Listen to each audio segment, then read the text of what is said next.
এটা হচ্ছে গাডরা পাহাড় যাওয়ার রাস্তা, ট্রেকিং রোড হিসেবে এটা আমরা ভুলাহাদা রেঞ্জে পৌঁছাচ্ছি। এটা দিয়ে আজকে আগৈবিল হাটে পরিবেশ যাত্রার প্রচার করব, ওইটা দিয়ে খান্দারানি হয়ে আবার ঘুরে আসব। তো ওইখানে এলাকার মানুষগুলোর ভিড় পাবো, সেই জায়গায় পরিবেশ সচেতনতার প্রচার ভালো প্রভাব পড়বে। তো ঠিক আছে, আমরা এগিয়ে যাই। যাওয়ার পথে খুব ভালো একটি ফল পেলাম রাস্তার ধারে। এটা ভুলাহাদা রেঞ্জ পেরিয়েই এই গাছটি আছে, অনেক মোটা গাছ দেখতে পাচ্ছেন। এই ফলটি ভিতরে অনেক সুন্দর ছলার মতো দানা আছে, অনেক সুন্দর। এটাকে আঘাত করে বের করলে ছলার মতো দানা বেরোয়। অনেক ফল ফলেছে। এইখানের জঙ্গলমহলের ছেলে মেয়েগুলো এইগুলোকে আঘাত করে দানা বের করে খায়, অনেক সুন্দর লাগে। খুব পুষ্টিগুণে ভরপুর এই ফল। হ্যাঁ, এই ফল আমরা সাঁওতালি ভাষায় বলি লোপং। তো বাংলায় কি বলে আপনারা কমেন্ট করে জানাবেন। এই যে এইভাবে নিচে পড়ে আছে, এরকম ফলটি দেখতে হবে। তো খুব ভালো। জীবনের পরিশ্রম, এইভাবেই আমাদেরকে পরিশ্রম করে যেতে হয়, এইভাবেই আসতে হয় আমাদেরকে।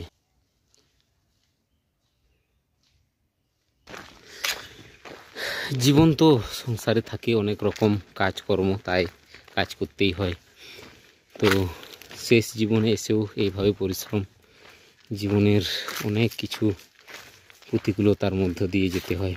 তো আমাদের ভুলাহাদার যেটা উপস্বাস্থ্য কেন্দ্র এরকম জঙ্গলের মাঝে আছে, অনেক প্রকৃতির মাঝে। কিন্তু প্রকৃতির মাঝে থাকলে কি হবে, এইদিকে আসতে কেউ চায় না। জঙ্গলের মাঝে উখুল্লুবা দিকে যাওয়ার রাস্তায় এই ভুলাহাদা সুস্বাস্থ্য কেন্দ্র, যেটা উপস্বাস্থ্য কেন্দ্র আছে। তো আমরা আগের দিকে বেরিয়ে যাব। এটা গাডরা পাহাড় যাওয়ার রাস্তা আমরা ধরলাম। এটা ট্রেকিং রোড, কাঁকড়াঝুর যাওয়ার রোড। কাঁকড়াঝুর এখান থেকে প্রায় 18 কিলোমিটার 18 কি 20 কিলোমিটার মতো হবে, অনেক দূর। হ্যাঁ, মাঝে কোনো গ্রামও নেই, একদম ছমছম একটা অনুভূতি থাকে, প্রকৃতির অনুভূতি থাকে এই রাস্তায়। এই যে সামনেই ডান সাইডে ট্রেকিং রোড বেরিয়ে গেল, আর আমরা সোজা বেরিয়ে যাব। এটা হচ্ছে ট্রেকিং রোড, কাঁকড়াঝোড় বেরিয়ে গেল, আর আমরা যাব এই রাস্তায়। এটা গাডরা পাহাড় যাওয়ার রাস্তা, যেটা ওইদিকে আগৈবিলও পাবো। গাডরা পাহাড় পেরিয়ে আগৈবিল, আজকে আগৈবিলের গ্রামীণ হাট খুব ভালো হয় হাটটি, এলাকার মানুষের ভিড় থাকে। তো ঠিক আছে, চলো। এইভাবে দুর্গম রাস্তা, বেলপাহাড়ির বুকে এরকম ছমছম অনুভূতি, দুর্গম রাস্তা। স্বাভাবিকভাবে যে বেলপাহাড়ির বুকে আছে, মানুষগুলো চট করে অনুভূতি পায় না, কিন্তু এই বেলপাহাড়ির বুকেই এরকম রাস্তা আছে, গাডরা পাহাড় যাওয়ার রাস্তা। এইখানেই একটা ফল পেয়েছি। সারা বছর ধরে যে জঙ্গলবাসীগুলো প্রতিনিয়ত একটা রোজগারের মুখোমুখি হয়ে থাকেন, ওনারা কোনো দিনও কোনোভাবেই উপলব্ধি করতে পারেননি। এই ফলটি হচ্ছে পেটারি ফল, ব্যাটারি ফল, বিভিন্ন নামেও ডাকা হয়ে থাকে। এইগুলো 14 টাকা 15 টাকা কিলো এখন এই ফলগুলো পাওয়া যায়। মহাজনগুলো এইগুলো নেয়। তো এমনভাবে এই গাছগুলোর থেকে ফল সংগ্রহ করা হয়, একদম মূলে উচ্ছেদ করে সংগ্রহ করা হয়। ফলে যে পরিমাণে আগে পাওয়া যেত, এখন আর সেই পরিমাণে পাওয়া যায় না। জঙ্গলে গেলেই প্রায় একজন লোক 1 কুইন্টাল 2 কুইন্টাল 3 কুইন্টাল পর্যন্ত সংগ্রহ করে থাকে। আর যদি 14 টাকা কিলো হয়, একদিনে 3-4 কুইন্টাল, মানে বুঝতে পারছেন কী পরিমাণে রোজগার হয়। সারা বছর মুহুল থাকে, ক্যান থাকে, পিয়াল থাকে, ভুঁলু থাকে, কি শাক সবজি থাকে, লতা গুল্ম ফসল অনেক রকম থাকে। কিন্তু মানুষ অবাধে এই জঙ্গলগুলোকে ধ্বংস করে দেয়।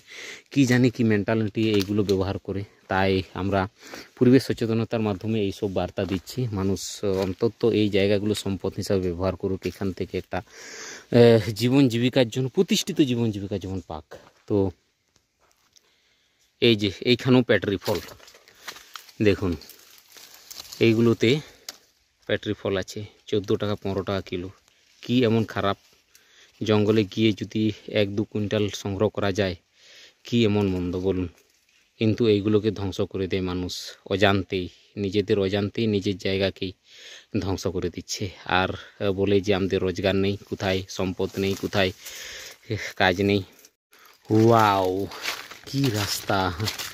এগুলো বরাবরের মতো প্রত্যেক দিন এই এলাকার মানুষ রাস্তাগুলো দেখে নেই বলে অতটা অনুভূতি নিজেদের মধ্যে আসে না। কিন্তু রাস্তাটি খুব আর কি এটো সেটো প্রকৃতির মাঝে একদম বুক চির রাস্তা বেরিয়ে গেছে। আর এরকম পাখির আওয়াজ শুনতে পাচ্ছেন, পাখির আওয়াজ। তো ঝরা পাতা পড়ে আছে।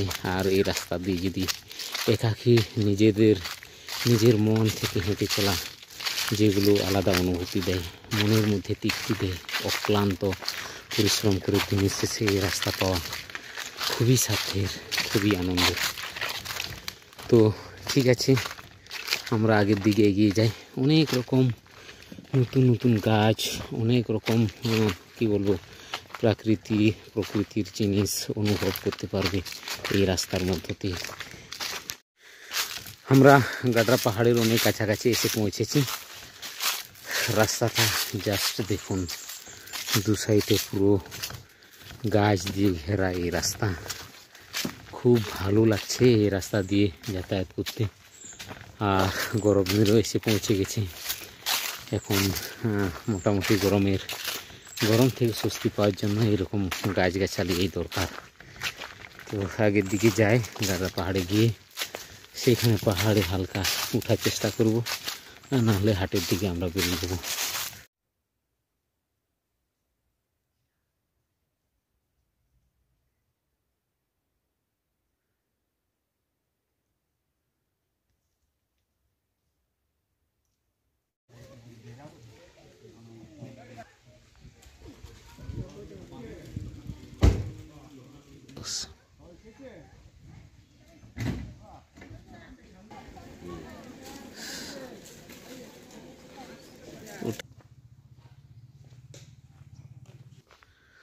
সাইকেল যাত্রা করতে এসে এখন গাডরা পাহাড়ে আমরা উঠছি।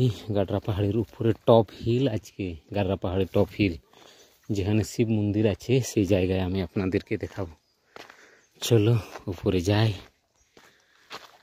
এই যে বন্ধুরা, এটা হচ্ছে গাডরা পাহাড় উঠার মূল রাস্তা। তো আমরা উঠছি। চলো, প্রথমে একটা বুদ্ধ মন্দির পাবো, তারপর টপ হিলে আমরা শিব মন্দির পাবো। হ্যাঁ, খুব কি বলবো, এখন একেবারে অনেক দিন পর, প্রত্যেক বছরে উঠা হয়, তবু আজকের দিনটা কেমন আলাদা অনুভূতি লাগছে ওঠার ক্ষেত্রে। তো ঠিক আছে, ধীরে ধীরে উঠতে থাকবো। চলো উঠি উপরের দিকে।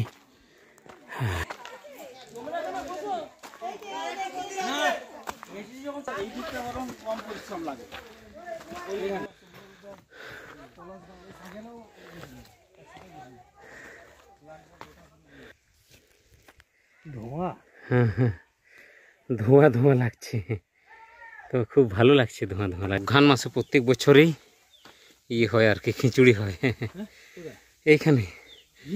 হ্যাঁ, প্রচুর ভিড় হয়। তারপরে ওই খিচুড়িও দেওয়া হয় ওই দিনে সকলকে একদম। তারপর হোয়াট এ বিউটিফুল প্লেস। দেখুন গাডরা পাহাড়ের উপর থেকে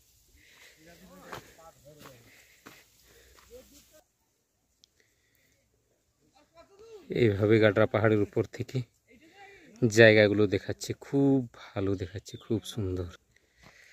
এখন শিব মন্দিরের দিকে এগিয়ে যাচ্ছি। আজকে রবিবার বলে খুব ভিড় আছে মানুষের। তো দেখি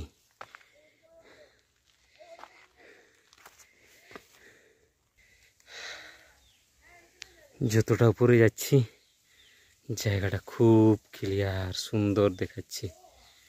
হ্যাঁ, হোয়াট এ বিউটিফুল প্লেস।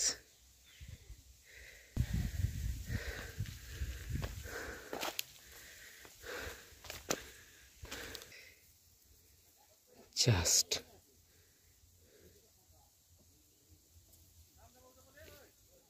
এখান থেকে খান্দারানি ড্যাম পুরো স্পষ্ট খান্দারানি ড্যাম দেখা যাচ্ছে।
গাডরা পাহাড় আমরা শিব মন্দির দেখলাম।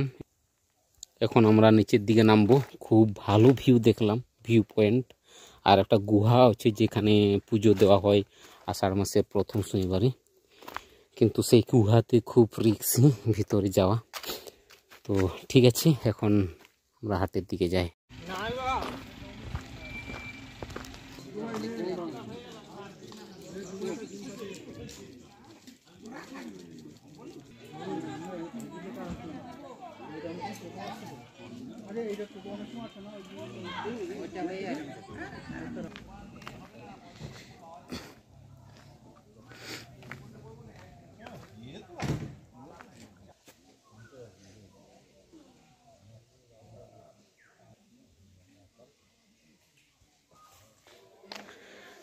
এইখানে পয়লা অঘ্রাণে খিচুড়ি প্রদান করা হয়ে থাকে। তখন অনেক ভক্ত দেশ বিদেশ থেকেও আসেন এইখানে।